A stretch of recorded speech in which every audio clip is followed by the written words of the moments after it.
फर्जी मीडिया और कांग्रेस की गुटबाजी की पोल हरियाणा की जनता ने खोल दी है। जैसे ही हरियाणा इलेक्शंस के रिजल्ट आए, पेटी में से निकला जिन और उम्मीद से बड़े ही रिजल्ट निकले विभिन्न। नमस्कार साथियों, स्वागत है आप सभी का। आप देख रहे हैं राजस्थान वन। मैं हूं आपका दोस्त नीरज शर्मा।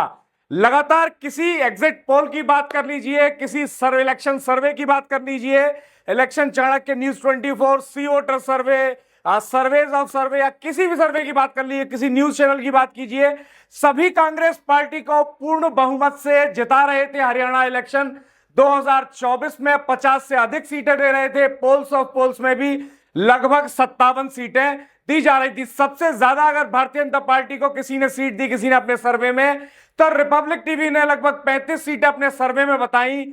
और जो लगातार चुनावों के दौरान भी घटनाक्रम हुए, उनमें भी यही कहा गया कि कांग्रेस पार्टी जीत रही है। तो फर्जी मीडिया जो लगातार ये आलाप रहा था, लगातार ये गा रहा था, चीख चीख के कह रहा था, चुनाव को प्रभावित करने की कोशिश कर रहा था, जनता हरियाणा की कतई भी प्रभावित नहीं हुई और जनता ने अपना साफ बहुमत भारतीय जनता पार्टी को एक मत दिया है। तो एग्जिट पोल किस तरह से और कैसे प्रभावित थे, आप ये पूरी तरह समझ ही सकते हैं साथियों। किसी भी न्यूज चैनल की बात कर लिए, यूट्यूब में अजीत अंजुम लगातार कांग्रेस पार्टी को बहुमत दे रहे थे और जीत की दुहाई दे रहे थे। पूरे हरियाणा में घूम घूम कर उन्होंने चुनाव का सर्वे किया या कहिए कांग्रेस का प्रचार किया। जहां वो जा रहे थे वहां उनको कांग्रेस के वोटर मिल रहे थे। लेकिन अब समझ में नहीं आ रहा कि किस तरह भारतीय जनता पार्टी ने इतनी जबरदस्त जीत दर्ज की है कि हरियाणा की जनता ने फिर से तीसरी बार भारतीय जनता पार्टी को बहुमत देकर सत्ता पर काबिज कर दिया है। साथियों, आपकी क्या राय है इस पूरे चुनाव और इस पूरे घटनाक्रम के बारे में कमेंट जरूर कीजिएगा। और आप किस पार्टी को अभी तक जीता हुआ मान रहे थे चुनाव में, इलेक्शन रिजल्ट से पहले, वो भी जरूर कमेंट करके बताइएगा।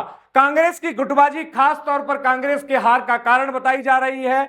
अब लगभग चुनावों के दौरान और चुनाव वोटिंग से पहले प्रचार के दौरान ही लगभग 25 पूर्व विधायक, सांसद और कांग्रेस के बड़े नेताओं ने कांग्रेस का दामन छोड़ दिया, भाजपा में शामिल हो गए या अन्य पार्टियों में शामिल हो गए।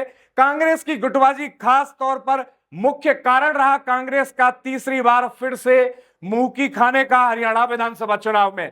आपकी क्या राय है जरूर बताइएगा। कांग्रेस की फूट कारण रही या कांग्रेस का जो प्रचार है, जो जनता में जो घर बनाने की जो वाकई जरूरत थी जनता के दिलों में, वो कांग्रेस क्यों नहीं कर पाई। विनेश फोगाट एक खास तौर पर बड़ा प्रचलित चेहरा रहा हरियाणा चुनाव 2024 के अंदर, जो 6000 वोटों से जीत गई हैं।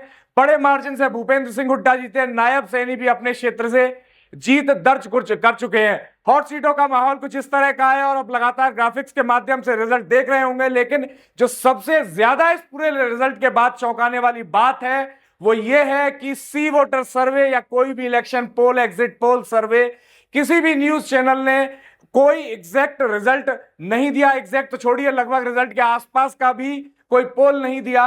निश्चित तौर पर हरियाणा की जनता अब की बार शांत था, वोटर पूरी तरह से साइलेंट था। वोटर का असली चेहरा सामने आया जब वो पोलिंग मशीन के सामने आया और उसने अपनी चहेती पार्टी को वोट दिया, जिसमें रिजल्ट आउटकम ये रहा है कि विधानसभा चुनाव 2024 में हरियाणा राज्य के अंदर भाजपा ने तीसरी बार फिर से जीत दर्ज की है। जय हिंद, जय भारत।